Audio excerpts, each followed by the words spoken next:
This is a piece of bread, and if you eat it, it will give you energy for the things you have to do. It'll strengthen your body, and it'll give you just a sense of well-being and ability and health.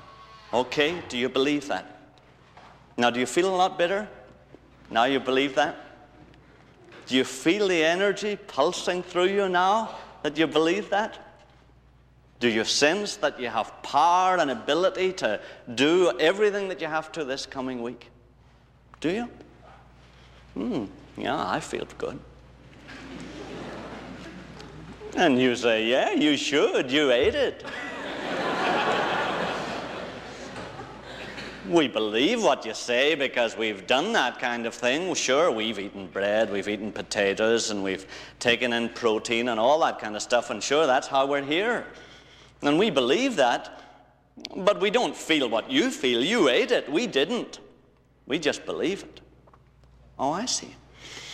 Well, do you understand that you take in the bread, you eat it, you swallow it, and then little acids and enzymes get going on it, and they break it down into a kind of fluid that then is filtered through the various organs of your body, and then it turns into energy. That's how it works. Now, do you feel the difference? Do you? Do you feel the energy pulsing through your body? Now that you understand how it works? And you say, no. Sure, I understand how it works, but I didn't eat it. I believe that it works, and I understand a little more now you've explained of how it turns into energy, but I still don't feel the energy. It hasn't made any difference to me because even though I believe and I understand, I haven't eaten it. And isn't that true? That a little dog that actually eats the bread is still better off than you are, even though you believe that if you ate it, it would give you energy and life. A little dog that eats it, that doesn't believe and that doesn't understand, is still better off than you are, who understand exactly how that bread turns into energy, if you don't eat it yourself. Now, there are all kinds of loaves and fishes situations that you and I get into. All kinds of moments when the energy we have is not enough. All kinds of moments when we feel physically enervated and worn out. All kinds of moments when we feel emotionally worn out. When we just cannot stir up the love that is needed, or the persistence or the endurance that is needed. All kinds of moments like that. All kinds of moments when we cannot stir up the patience that is needed. All kinds of moments when we cannot get rid of the resentment that is in our hearts. All kinds of loaves and fishes situations. Situations when the paltry few loaves and the paltry few fishes of your love or your patience or your physical energy or your mental understanding are not sufficient. Now, there is a life that we were never meant to do without, that can do the same miracle for those loaves and fishes as it did for those loaves and fishes that we read about in the New Testament lesson. Loved ones, there is physical life and physical energy that comes from eating this bread and drinking this wine. But there is a supernatural life, a supernatural energy that we were never made to be without. And it alone is the catalyst that makes life possible in the way that God intended us to live it. And without that life, your life will always be filled with inadequate loaves and fishes. It will. That's what Jesus said. He said, your fathers ate bread in the wilderness, the manna that my Father gave them.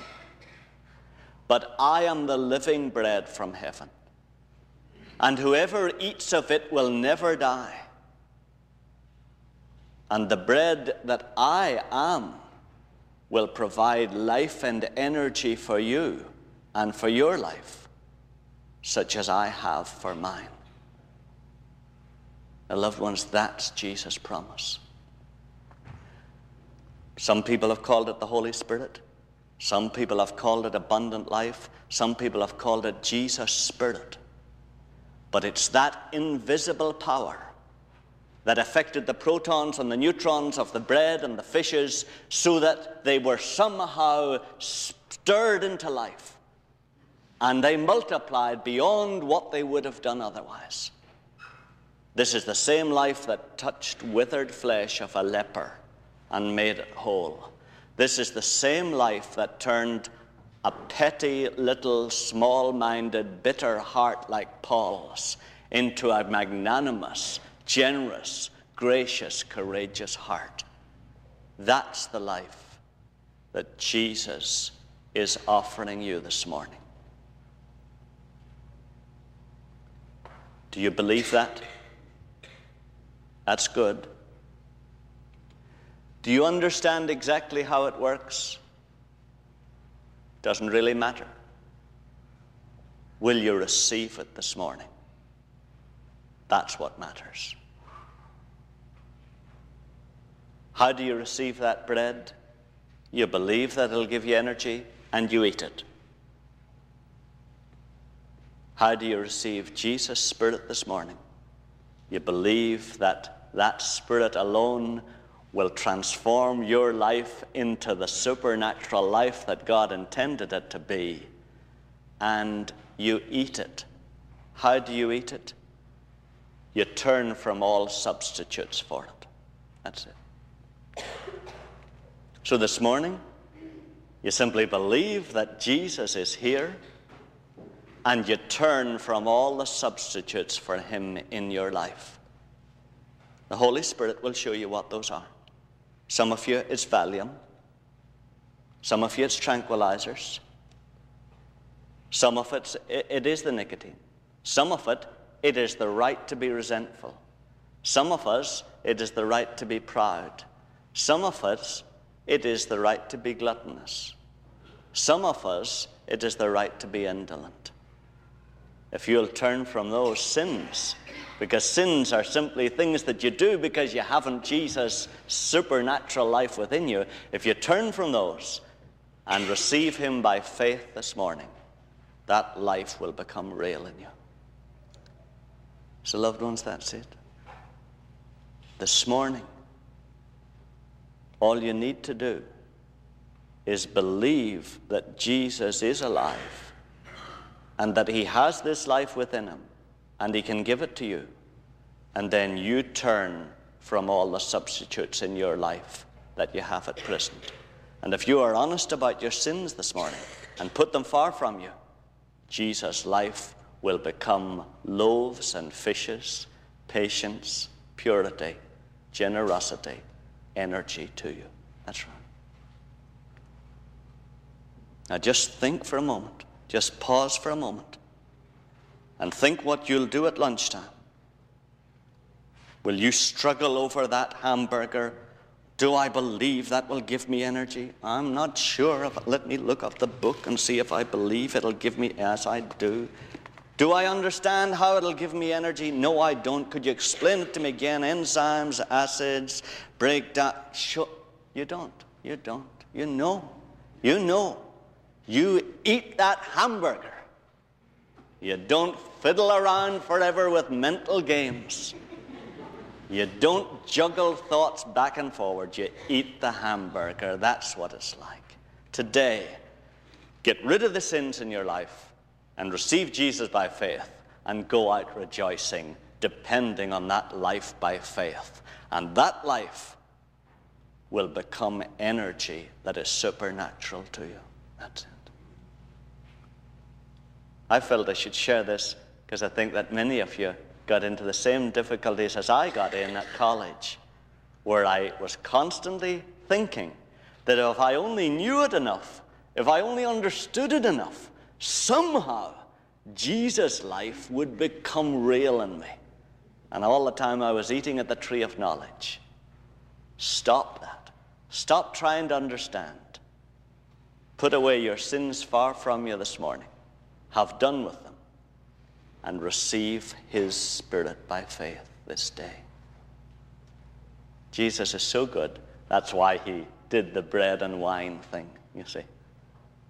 He wanted us to realize that it's not the believing in the bread, it's not the understanding how the wine turns into energy, it's eating the bread and drinking the wine. Very simple acts. So it is this morning. Are you aware of any sin in your life? Do you know of any sin in your life? Anything that your conscience is troubling you about? Then stop it. Today, this morning, at this moment. Stop it. Have done with it. Say to Jesus, Lord, I've finished with that. No more playing with the unclean thoughts. No more playing with the resentment. No more pretending that I'm not angry or I don't lose my temper. Lord, I'm turning from that now, whatever it costs me. I'm stopping that. Do that. And then as you take the bread and wine into your own body, say, Lord Jesus, I receive your Spirit now into me. And I trust that you will make it whatever I need this coming month. And he will. Suddenly you'll find its energy that is supernatural. Loved ones, if you're willing to do that in all honesty, then I would ask you to, when we do stand, I would ask you to take these words of invitation into your own heart and to do what you are encouraged to do by those holy words. Let us stand.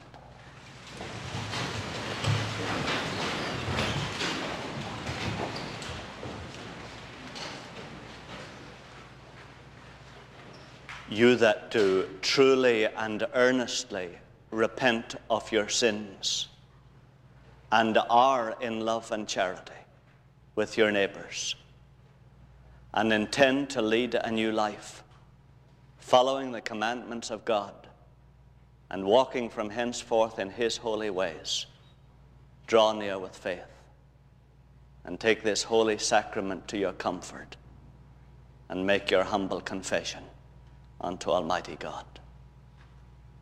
Let us be seated as we pray.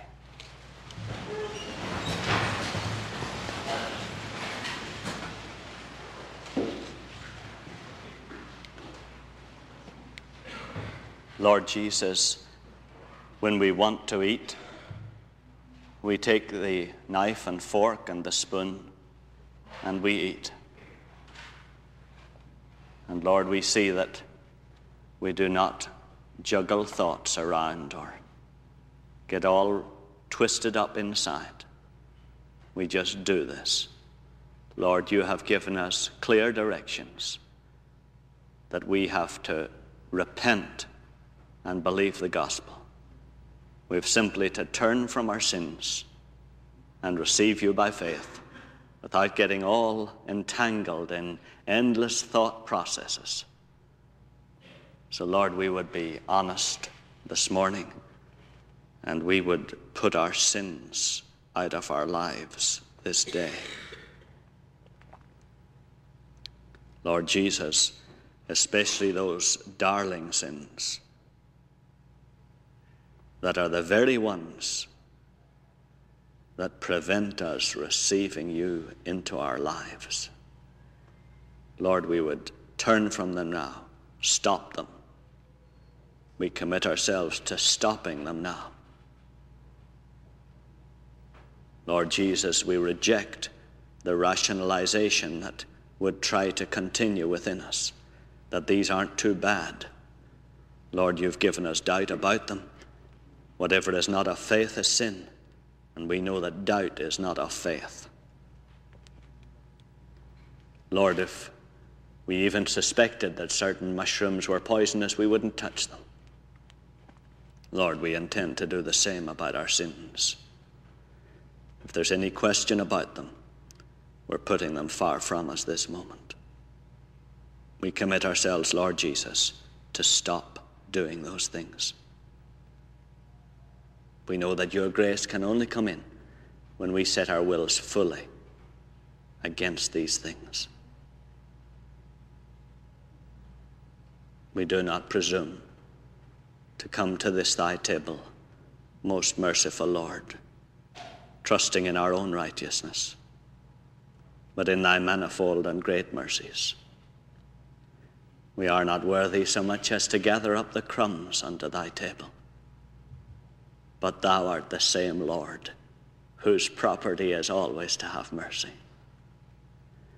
Grant us therefore, gracious Lord, so by faith to receive thy Son, our Savior, Jesus Christ, that the bread which we break may be unto us the communion of his body, and the cup of blessing which we bless may be the communion of his blood, and that we may evermore dwell in him and he in us.